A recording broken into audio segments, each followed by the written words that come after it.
یہ مکان، یہ بنگلے، یہ گاڑیاں، یہ کھیتی باڑیاں، یہ سب فنا ہونے والے، یہ ہمیں اور آپ کو استعمال کرنے کے لیے۔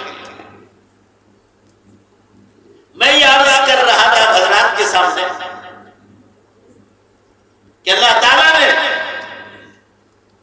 یہ دنیا بنائی، اپنے حق کے بعد بندوں میں سب سے پہلے ماں باپ کا ذکر فرمایا، یہ بندوں،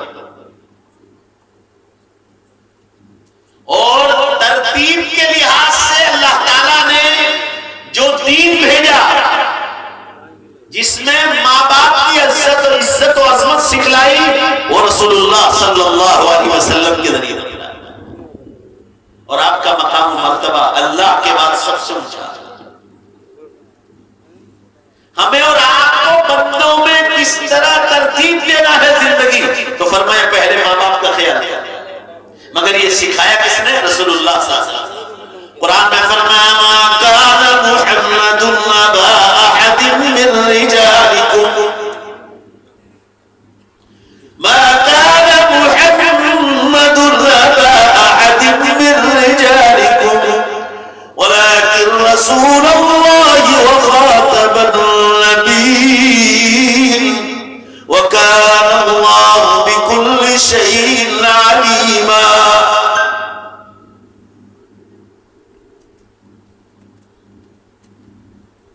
یہ میری 10 منٹ کی آخری بات ہوگی، پھر میں اپنی جگہ لے رہا ہوں۔ اللہ کے بعد جس نے ہم کو دین سمجھایا وہ جناب محمد رسول اللہ صلی اللہ علیہ وسلم۔ آپ کا درجہ امت میں نبیوں میں سب سے اونچا۔ کسی عربی شاعر نے کہا محمد بشر محمد بشر ليس كالبشر ياقوت حجر ليس كالحجر۔ محمد صلی اللہ علیہ وسلم بھی انسانوں میں پیدا کیے گئے، مگر ہماری طرح کوئی آرڈینری انسان نہیں تھے۔ حضور صلی اللہ علیہ وسلم کا مقام شاعر بھی بتلا رہا کہ جیسے ایک راستے میں پڑا ہوا پتھر، اور ایک وہ پتھر جو بادشاہ کی انگوٹھی میں لگا ہے نگینا، میں راستے میں پڑے ہوئے پتھر کی کوئی قیمت نہیں، اور بادشاہ کی انگوٹھی میں جو پتھر لگا ہے وہ لاکھوں اور کروڑوں روپے کا ہے۔ شاعر کہتا ہے جیسے ان دو پتھروں میں آسمان و زمین کا فرق ہے، ہم انسانوں میں اور اللہ کے نبی میں آسمان و زمین کا فرق ہے۔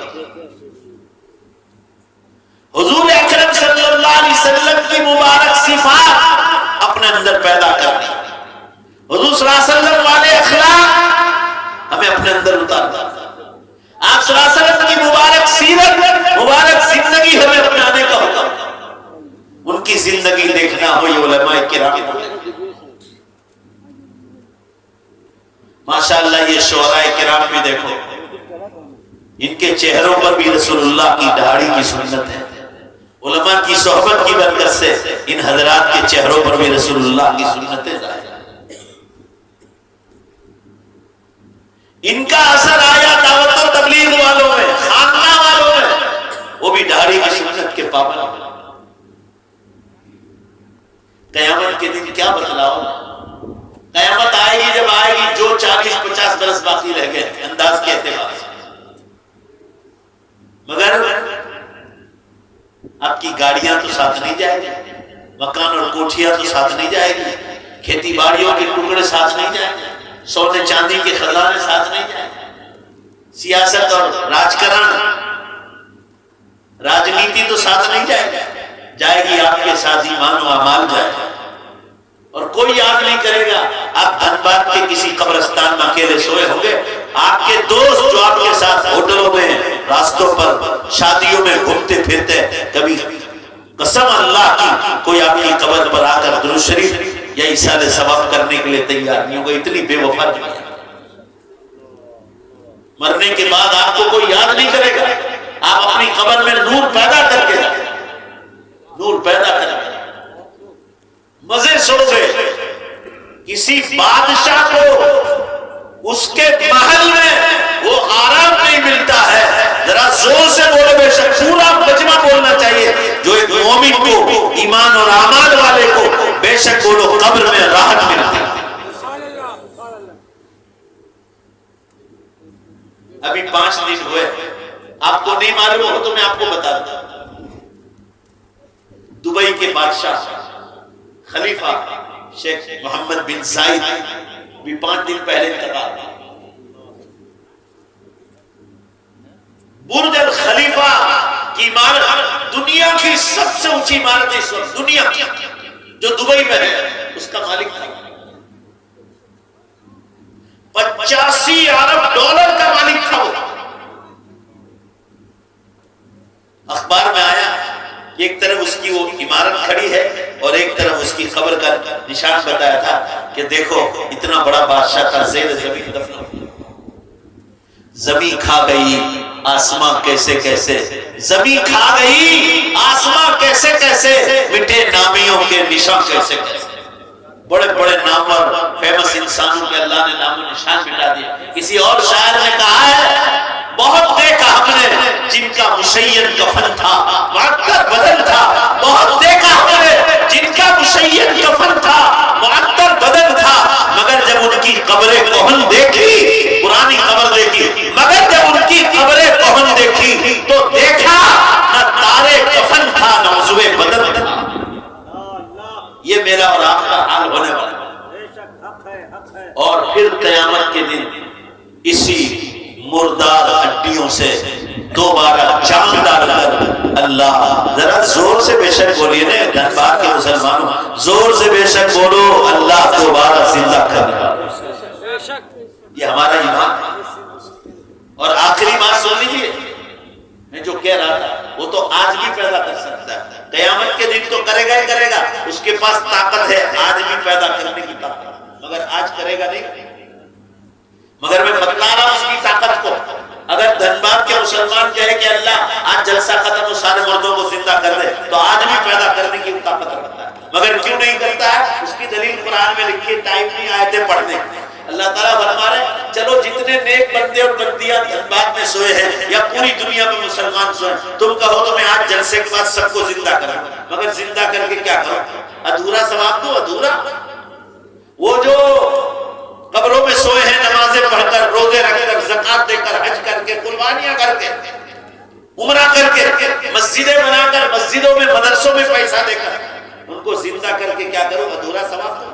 ابھی بھی جو قبرستانوں میں سوئے ہیں ان میں ان کا پیسہ لگا ہے، مدرسوں میں لگا ہے، مسجدوں میں لگا ہے، اسکولوں میں لگا ہے، پانی کے تالاب بنانے میں، جانوروں کو پانی پلانے کے لیے تالاب بنانے میں ان کا پیسہ لگا ہے۔ آج بھی ان مسجدوں میں ابھی بھی نماز چالو ہے، اس میں اعتکاف ہو رہے ہیں، علماء کے بیانات ہو رہے ہیں، دعوت و تبلیغ کا کام ہو رہا ہے، تعلیم ہو رہی ہے، خانقاہی نظام چل رہا ہے ان مسجدوں میں۔ ان مسجدوں میں مرحوموں کا پیسہ لگا ہوا، کسی نے 5 روپے دیے، کسی نے 10 روپے دیے، کسی نے 100 دیے، کسی نے 500 دیے، کسی نے اینٹ دی، کسی نے سیمنٹ دی، کسی نے کپچی اور ریتی دی۔ یہ مرحوموں کی مسجدیں ہیں جو پرانی مسجد ہے، یہاں سب اللہ فرماتے ہیں قرآن میں آج زندہ کر کے میں کیا کروں؟ کو ادھورا ثواب دوں؟ ابھی بھی تو ان کی نیکیاں چالو ہے۔ وہ جو مسجدیں بنا کر گئے، مدرسے بنا کر گئے، پانی کے تالاب اور پانی کے پمپ لگا کر گئے، آج بھی ان کی نیکیاں چالو ہے۔ وہ دھنباد کے بے جان مسلمانوں ذرا زور سے بے شک بولو، آج بھی ان کی نیکیاں چالو ہے اور قیامت تک چالو ہے۔ لہذا اللہ فرما رہے ہیں قرآن میں کہ آج پیدا کر کے کیا کرو؟ ادھورا ثواب دو، ان کی نیکیاں قیامت کے دن پوری ہوگی، لہذا ایک ساتھ اکٹھا مل کر ان کی نیکیوں کا ثواب قیامت کے دن ایک ساتھ دے۔ یہ قرآن میں لکھا ہے۔ اور اسی طرح دوسری مثال جو علماء نے لکھی ہے قرآن کی اس آیت کے ذیل میں کہ جس میں شرابی ہے، جوا کھیلنے والا، زنا کاری کرنے والا، سینما تھیٹر کھولنے والا، آپ کہیں قبرستان میں وہ بھی تو سوئے، اللہ کہہ رہے ہیں ان کو بھی آج زندہ کر سکتا، مگر ان کو زندہ کر کے کیا دوری سزا؟ وہ جو سینما تھیٹر کھول کر گئے، شراب کے اڈے کھول کر گئے، زنا کاری کے اڈے کھول کر گئے، آج بھی زندہ کر سکتا ہوں، مگر ان کو ادھوری سزا پوری ہوگی اس وقت جب قیامت کا دن آئے گا، کیونکہ وہ جو بنیاد ڈال کر گئے دنیا میں، آج بھی وہ گناہ چالو ہے اور وہ گناہ قیامت تک چالو رہیں گے، لہذا ان کی پوری سزا قیامت کے دن ہی ہو سکتی۔ لہذا پورا مجمع ذرا جواب دو سب مل کر۔ ارے دھنباد کے بے جان مسلمانوں، اس لیے بے جان بول رہا ہوں تاکہ ذرا زور سے بات بولو، تاکہ گجرات جا کر کہوں کہ اس گاؤں کے مسلمان زور سے بے شک بولے تھے بولو اللہ قیامت کے دن بے شک بولو دوبارہ زندہ کرنے کی پوری طاقت رکھتا ہے. ماشاء اللہ. اب آخری بات جو کہنی تھی وہ رہ گئی تھی، رسول اللہ صلی اللہ علیہ وسلم کی اتباع کرنا. بس ایک واقعہ سنا کر ذرا جوش دلانا اور آپ کو نعرے تکبیر لگانا ہے. اتنا نعرے تکبیر لگانا ہے کہ ضلع دھنباد میں آج تک کبھی نعرے تکبیر نہ لگا ہو. اور مجاہد حسنین صاحب سے گزارش کروں گا کہ جب وہ موقع آئے گا تو نعرے تکبیر آپ لگائیں گے. اللہ اکبر پبلک بولے انشاءاللہ. سن لیجئے وہ آخری واقعہ سنا کر میں آپ کو بتاؤں. حضور اکرم صلی اللہ علیہ وسلم کی سیرت اپنے اندر اتار. قرآن میں اللہ نے ارشاد فرمایا اے محمد صلی اللہ علیہ وسلم اگر آپ کا دل مبارک سخت ہوتا، حضور کے بارے میں کہا گیا اے محمد صلی اللہ علیہ وسلم آپ کا دل مبارک اگر سخت ہوتا تو یہ صحابہ کرام آپ کے ہاتھ پر ایمان لاتے. صحابہ کرام ایمان اسی لیے لائے اے نبی صلی اللہ علیہ وسلم آپ کا دل مبارک نرم ہے. سبحان اللہ. وَلَوْ كُنْتَ فَظًّا غَلِيظَ الْقَلْبِ لَانفَضُّوا مِنْ حَوْلِكَ. اے نبی اگر آپ کا دل سخت ہوتا تو صحابہ کرام دور بھاگ جاتے. اگر آپ کا دل مبارک نرم تھا تو صحابہ کرام 1,25,000 ایمان. اللہ. جس کا دل نرم ہوگا نا اس کی زبان بھی نرم ہوگی. اللہ تعالیٰ ذرا آمین کہتے چلو نا. اللہ ہمارے دل اور زبان دونوں کو نرم کرے. کسی شاعر نے کہا ہے اللہ کو پسند نہیں، اللہ کو پسند نہیں سختی زبان میں، اسی لیے تو نہیں رکھی ہڈی زبان. بے شک بے شک ہڈی اسی لیے نہیں رکھی ہے تاکہ ہم نرم نرم بات کریں. آپ صلی اللہ علیہ وسلم کے بارے میں قرآن میں حدیث میں جو تذکرہ آیا ہے کہ آپ صلی اللہ علیہ وسلم کبھی جھوٹ نہیں بولتے. آپ نے امت کو کبھی دغا دھوکہ بازی کا معاملہ نہیں کیا. یہ معاملات کی بات. آدمی جب زبان کھولے گا تو یا تو جھوٹ بولے گا یا کوئی تجارت کرے گا تو لوگوں کو دھوکہ دے گا. آپ صلی اللہ علیہ وسلم کو جب نبی بنا کر پیش کیا گیا تو تاریخ میں اتہاس میں لکھا ہے کہ زندگی میں مذاق میں بھی ایک بار جھوٹ نہیں بولے اور زندگی میں مذاق میں بھی کسی بندے خدا کو دھوکہ نہیں دیا. بخاری شریف میں ایک واقعہ وہ بیان کر کے اپنی جگہ لے لیتا ہے. امام بخاری رحمۃ اللہ علیہ نے آپ صلی اللہ علیہ وسلم کا ایک واقعہ ذکر کیا ہے کہ آپ صلی اللہ علیہ وسلم نے جیسے لوگوں کو زبان سے دین کی دعوت دی، ایسے آپ نے اپنے ہاتھ مبارک سے خطوط اور لیٹر لکھ کے وقت کے بادشاہوں کے نام ان کو ایمان کی دعوت دی. ان میں آپ نے ایک لیٹر لکھا اٹالی کے بادشاہ ہرقل کو. حضرت دحیہ بن خلیفہ کلبی رضی اللہ عنہ کو پانی کی کشتی کے ذریعے بھیجا. وہ لیٹر لے کر پہنچ گئے آپ صلی اللہ علیہ وسلم کا. بادشاہ نے آپ کا خط مبارک پڑھا. وہ عیسائی تھا اور انجیل جو حضرت عیسیٰ علیہ السلام پر اتاری گئی تھی اس کا جانکار اور عالم تھا اور حضور صلی اللہ علیہ وسلم کی صفات اور سیرت کو انجیل میں پڑھا تھا. حضرت دحیہ بن خلیفہ کلبی رضی اللہ عنہ آپ صلی اللہ علیہ وسلم کا لیٹر لے کر گئے. بوسا دیا، سر آنکھوں پہ رکھا، ایک باکس بنوایا اور اس میں آپ صلی اللہ علیہ وسلم کے خط مبارک کو رکھا. جب خط مبارک پہنچا انہی دنوں میں عربستان میں عربوں کا تجارت کا میلہ لگ رہا تھا. ملک شام سیریا. دیکھو یہ بھی قیامت کی نشانیوں میں. یہ علماء سے پوچھو. حضور صلی اللہ علیہ وسلم نے فرمایا فتح العراق و فتح الشام. عراق بھی فتح ہوگا قیامت سے پہلے. دیکھو عراق صدام حسین کو ہٹا دیا، آج وہاں شیعہ لوگ قابض ہوئے. یہ قیامت کی نشانی ہے. فتح العراق و فتح الشام. ملک شام بھی فتح ہوگا. وہ بھی آج بشر الاسد کے ہاتھ میں. وہ ظالم شیعہ بے حساب سنیوں کو اس نے قتل کر دیا. یہ سب علامات قیامت ہیں اور جو نشانیاں ہیں وہ ہونے والی ہے. بھائی جب تک نشانیاں ظاہر نہیں ہوگی پتہ کیسے چلے گا کہ قیامت آ رہی ہے. بہرحال اب انہی دنوں میں عرب کا میلہ لگنے والا تھا اور اس میلے کا مینیجر عربستان والوں نے اسی اٹالی کے بادشاہ کو بنایا تھا جس کے نام حضور صلی اللہ علیہ وسلم نے خط لکھا. یہ پانی کی کشتی کے ذریعے ملک شام سیریا آیا. یہاں تجارت کا میلہ لگا ہوا. میں تفصیل کو چھوڑ دیتا ہوں. 3 دن کا میلہ تھا تجارت کا. آخری بیان تجارت کے مسئلے پر اس اٹالی کے بادشاہ ہرقل کا ہونے والا تھا. جب اس کی بات پوری ہو گئی تو اس نے کہا لوگوں بیٹھ جاؤ. کہا میں اٹالی سے آیا ہوں. آپ صلی اللہ علیہ وسلم کا خط مبارک نکالا اور کہا دیکھو مکے سے محمد صلی اللہ علیہ وسلم نے مجھے خط لکھا اور مجھے کلمے کی دعوت دی ہے. اس پورے مجمع میں اگر کوئی مکہ سے آیا ہے تو کھڑا ہو جائے. کھڑے ہوئے تو کون ہوئے؟ مسلمان. آپ صلی اللہ علیہ وسلم کے دشمن. وہ کھڑے ہوئے, پوچھا کون ہے آپ؟ کہا میں فلاں شخص. کہاں سے آئے؟ کہا مکے سے آئے. کہا محمد صلی اللہ علیہ وسلم کو جانتے ہیں؟ کہا جی جانتا ہوں.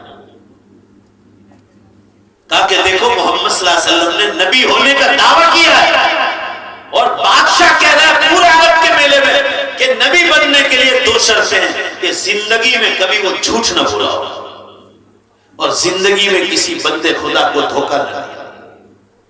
اور یہ ثابت ہو جائے تو میں مانوں گا کہ مکے سے جس شخص نے مجھے خط لکھا ہے بے شک وہ محمد صلی اللہ علیہ وسلم اللہ کے آخری نبی.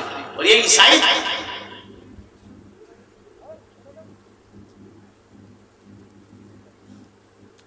جو آدمی کھڑا ہوا مکے سے, یہ وہ شخص ہے جو نے حضرت حمزہ رضی اللہ عنہ کھوپڑی میں پیالہ بنا کر پانی پیا اور اس کی عورت ہندا نے کچا کلیجہ چبایا. ان سے پوچھا کیا محمد صلی اللہ علیہ وسلم کو جانتے ہیں؟ کہا بہت قریب سے جانتا ہوں, میرے رشتہ دار ہے, مگر میری اور ان کی بنتی نہیں. وہ ایک خدا کی دعوت دیتے ہیں اور میں لات اور عزا مورتیوں کی پوجا کرتا ہوں. ذرا دھیان سے سنیے گا اور تیار رہے. پورے مجمع میں اللہ کے نام کو بلند کرنا ہے نعرے تکبیر سے. بادشاہ نے پوچھا اگر محمد صلی اللہ علیہ وسلم نے کبھی جھوٹ بولا ہو, آپ مکے سے آئے ہو, تو کبھی بتلا دو کہ محمد صلی اللہ علیہ وسلم نے فلاں تاریخ کو جھوٹ بولا, یا محمد صلی اللہ علیہ وسلم نے کسی بندے خدا کو کسی وقت دھوکہ دیا ہے, تو ایسا کوئی قصہ سنا. دشمن کو کھڑا ہے پورے میلے میں, وہ کہہ رہا ہے کہ ہرقل بادشاہ آپ کی داہنی سائڈ پر جو لوگ بیٹھے ہیں یہ مکے کے قریش خاندان کے سردار لوگ ہیں. اگر میں یہ لوگ آج نہ ہوتے جو مکے سے آئے ہیں تو میں محمد صلی اللہ علیہ وسلم کے بارے میں جھوٹ بولنے کی کوشش کرتا, مگر میں جھوٹ اس لیے نہیں بول سکتا ہوں کہ یہ مکے کے سردار میری زبان کاٹ لیں گے. اے تو جھوٹ بولتا ہے, محمد صلی اللہ علیہ وسلم کبھی جھوٹ نہیں. اللہ سنیے آگے. اب وہ بات آ گئی جہاں آپ کو نعرے تکبیر لگا کر پورے مجمع کو اللہ اکبر سے پوری فضاؤں کو اونچانا. پہلے کون کون ہاتھ اونچا کرتا ہے کہ اللہ اکبر زور سے پڑے گا؟ چلو جلدی بتاؤ. انشاءاللہ پورے مجمع. دیکھو بعض لوگوں نے ابھی بھی نہیں اٹھایا. اٹھاؤ نا بھائی, جب اٹھاؤ نا. مجاہد حسنین صاحب وقت آئے گا تو نعرے تکبیر لگائیں گے, آپ کو اللہ اکبر کہنا ہے, اپنے نبی کی محبت میں بولنا اور تعریف اللہ کی کرنا, میری اور آپ کی نہیں کرنا. دشمن بول رہا ہے کہ ہرقل بادشاہ آپ پوچھ رہے ہیں تو سن لیجیے کہ محمد صلی اللہ علیہ وسلم نے کبھی جھوٹ بولا یا کبھی دھوکہ دیا؟ تو کہا سن لیجیے, میں جن مورتیوں کی پوجا کرتا ہوں لات اور عزا, اس کی قسم کھا کر کہتا ہوں محمد صلی اللہ علیہ وسلم جھوٹ تو کیا, محمد صلی اللہ علیہ وسلم زندگی میں کبھی مذاق میں جھوٹ نہیں بولا. نعرے تکبیر, نعرے تکبیر.